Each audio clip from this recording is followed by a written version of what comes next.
अवधूत चिंतन श्री गुरुदेव दत्त श्री स्वामी समर्थ महाराज की जय। श्री स्वामी समर्थ जय जय स्वामी समर्थ। श्री स्वामी समर्थ जय जय स्वामी समर्थ। स्वामी तू माझा आधार या आपल्या चॅनलमध्ये सर्वांचं खूप खूप मनापासून स्वागत करते। तर आज मी तुम्हाला दत्त जयंतीपर्यंत 21 दिवसाची स्वामींची सर्वात प्रभावी सेवा कोणती करावी याचविषयी माहिती सांगणार आहे। तर बघा, श्री स्वामी समर्थ महाराज हे दत्तगुरूंचेच अवतार आहेत आणि येत्या डिसेंबर महिन्यामध्ये 4 डिसेंबरला दत्त जयंती आहे। म्हणूनच आपल्याला या काळामध्ये काही सेवा करायच्या आहेत आणि ते सेवा कधीपासून कराव्यात आणि कोणत्या कराव्यात याचविषयी माहिती आपण आज जाणून घेणार आहोत। तर आपण 13 नोव्हेंबरपासून या सेवेला सुरुवात केली तर बरोबर 4 डिसेंबरपर्यंत म्हणजे दत्त जयंतीपर्यंत आपल्याला स्वामींची 21 दिवस आपल्याला सेवा करता येणार आहे। तर या सेवेमध्ये कोणकोणत्या सेवा कराव्यात तर बघा, स्वामींच्या या सर्वात प्रभावी सेवा आहेत। तर पहिली सेवा ती म्हणजे श्री स्वामी चरित्र सारामृत या ग्रंथाचं पारायण। तर बघा, जर 13 नोव्हेंबरपासून या पारायणाला सुरुवात केली तर बरोबर 4 डिसेंबरपर्यंत म्हणजे दत्त जयंतीपर्यंत तुम्हाला 21 पारायण करता येतील। आणि जर तुमची एखादी इच्छा असेल, ती इच्छा पूर्ण व्हावी असे तुम्हाला वाटत असेल आणि त्या इच्छेसाठी तुम्हाला हे पारायण करायचं असेल तर मग हा अत्यंत चांगला योग जुळून आलेला आहे। बघा, या काळामध्ये पारायण सेवा केल्याने त्याचं फळ आपल्याला नक्की मिळत असतं, कारण या काळामध्ये केलेली सेवा ही दत्तगुरूंपर्यंत आपल्या स्वामींपर्यंत खूप लवकर पोहोचत असते। म्हणून हे पारायण तुम्ही नक्की करा। तर बघा, पारायणाच्या पहिल्या दिवशी आपल्याला संकल्प करायचा आहे। संकल्प हा दररोज करायचा नाही, फक्त पारायणाच्या पहिल्या दिवशी संकल्प करायचा आहे। संकल्प करून या सेवेला सुरुवात करायची आहे। तर बघा, संकल्प कसा करावा तर संकल्प आपल्याला अगदी साध्या सोप्या पद्धतीने करायचा आहे। सुरुवातीला आपल्या देवघरासमोर आपल्या स्वामींसमोर बसा। बसण्यासाठी आसन घ्या आणि एक तामण घ्या। तामण खाली ठेवा, त्यावर आपला उजवा हात धरा। त्या उजव्या हातामध्ये थोडं पाणी, अक्षता आणि एक फूल टाका आणि त्यानंतर आपला डावा हात त्या उजव्या हाताखाली धरा। त्यानंतर तुमचं नाव सांगा, तिथी, दिनांक, वार आणि तुमचं गोत्र सांगा। गोत्र माहीत नसेल तर काश्यप्य म्हटलं तरी चालेल। याचा उल्लेख करून तुम्ही ज्या इच्छेसाठी हे पारायण करणार आहात ती तुमची इच्छा सांगा आणि तुम्ही कोणती सेवा करणार आहात त्याचा उल्लेख सुद्धा तुम्हाला करायचा आहे। म्हणजेच मी आजपासून श्री स्वामी चरित्र सारामृत या ग्रंथाचे 21 पारायण 21 दिवसात करणार आहे। तरी हे पारायण करताना स्वामी कोणतेही विघ्न, कोणतेही संकट, अडचण येऊ देऊ नका।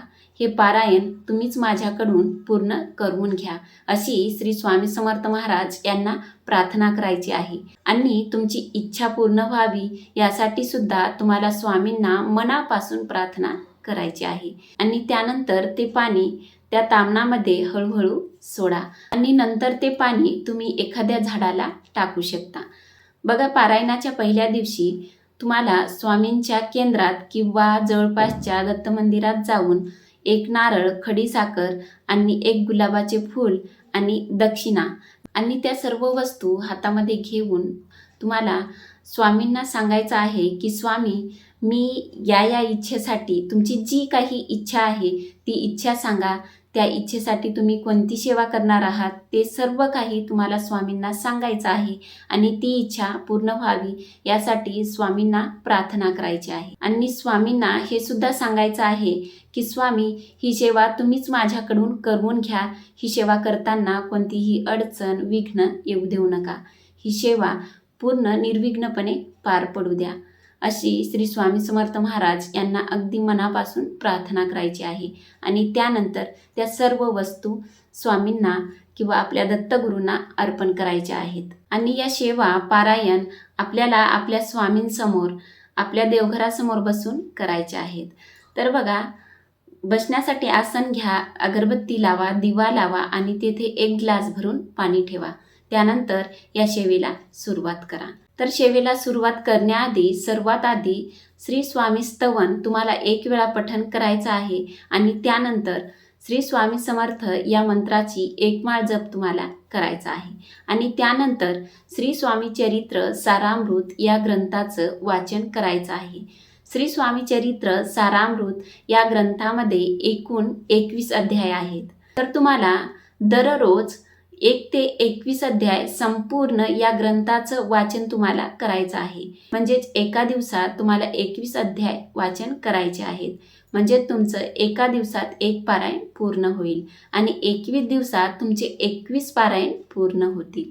तर रोज तुम्हाला अशा प्रकारे श्री स्वामी चरित्र सारामृत या ग्रंथाचं पारायण करायचं आहे आणि जे आपण पाणी ठेवलं आहे देवासमोर ते सर्व सेवा करून झाल्यानंतर, पारायण करून झाल्यानंतर आपण स्वतः आणि आपल्या घरातील व्यक्तींना थोडं थोडं ते तीर्थ म्हणून पिण्यास द्यायचं आहे आणि अगरबत्ती जी लावली आहे त्या अगरबत्तीचा खाली पडलेला अंगारा जो आहे तो अंगारा एका डब्बीमध्ये साठवून ठेवा आणि त्याचा टिका आपल्या कपाळी रोज लावायचा आहे।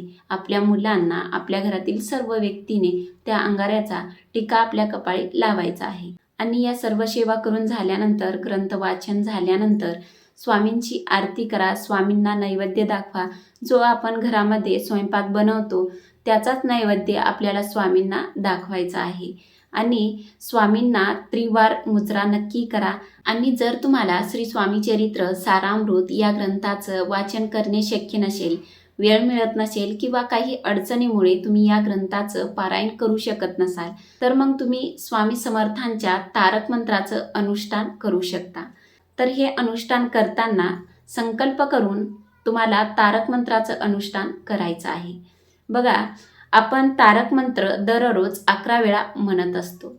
तर तुम्हाला जर 11 दिवसाचं किंवा 21 दिवसाचं तारक मंत्राचं अनुष्ठान करायचं असेल तर मग तुम्ही तुमच्या म्हणण्यानुसार तुम्ही ठरवू शकता की तुम्ही किती वेळा रोज तारक मंत्र म्हणणार आहात। 11 वेळा किंवा 21 वेळा किंवा 51 वेळा किंवा 108 वेळा, हे तुमच्या इच्छेवर अवलंबून आहे। तुम्ही तुमच्या वेळेनुसार तारक मंत्र म्हणू शकता। मात्र तुम्ही जर या सेवा केल्या तर तुम्हाला याचं फळ नक्की मिळणार आहे। आणि जर तुम्हाला श्री स्वामी चरित्र सारामृत या ग्रंथाचं पारायण करणे शक्य नसेल किंवा स्वामींच्या तारक मंत्राचं अनुष्ठान करणेही शक्य नसेल तर तुम्ही श्री स्वामी समर्थ या मंत्राचा 11 माळी जप करू शकता। बघा, दत्त जयंतीपर्यंत तुम्ही श्री स्वामी समर्थ या मंत्राचा 11 माळी जप तुम्हाला संकल्प करून करायचा आहे।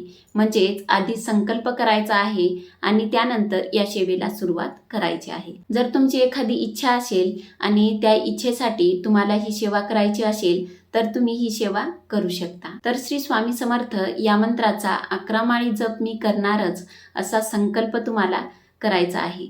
बघा, जेव्हा आपण श्री स्वामी समर्थ महाराज यांची नित्य सेवा करत असतो तेव्हा एखाद्या वेळेस काही कारणामुळे किंवा वेळ मिळाला नाही तर अशा एखाद्या दिवशी स्वामींची सेवा आपल्याकडून होत नाही, त्या सेवेमध्ये खंड पडत असतो। म्हणून जर आपण संकल्पयुक्त सेवा केली तर ती सेवा आपल्याला पूर्ण करावीच लागते आणि आपण ती सेवा पूर्णही करत असतो। आपण त्या सेवेमध्ये खंड न पडू देता ती सेवा आपण पूर्ण करतो। म्हणून संकल्प करून या सेवा करायच्या आहेत, जेणेकरून तुमच्याकडून सेवेमध्ये खंड पडणार नाही। परंतु या सेवा करताना जर स्त्रियांना मासिक धर्म आला तर अशा वेळी सेवा कशी पूर्ण करायची? तर बघा, जर तुमचे 10 पारायण, समजा तुमचे 10 पारायण पूर्ण झाले आणि तुमच्यामध्येच मासिक धर्म आला तर मग तुम्ही मासिक धर्माचे ते 5 दिवस सोडून द्या आणि नंतर तुम्ही 11व्या पारायणापासून सुरुवात करा आणि तुमचे 21 पारायण अशा प्रकारे कंटिन्यू करा। पारायण तुम्ही पूर्ण करा। म्हणजे सेवेमध्ये जेवढे दिवस खंड पडला आहे तेवढे दिवस पुढे सेवा तुम्हाला कंटिन्यू करायची आहे। तर अशा प्रकारे तुम्ही सेवा करू शकता। तर दत्त जयंतीपर्यंत या सेवा तुम्ही नक्की करा, कारण या काळामध्ये आपण ज्याही सेवा करतो त्या सेवा स्वामींपर्यंत, आपल्या दत्तगुरूंपर्यंत खूप लवकर पोहोचत असतात आणि त्या सेवेचं फळही आपल्याला खूप लवकर मिळत असतं. म्हणून या काळामध्ये तुम्हाला जमतील तशा जास्तीत जास्त सेवा करा.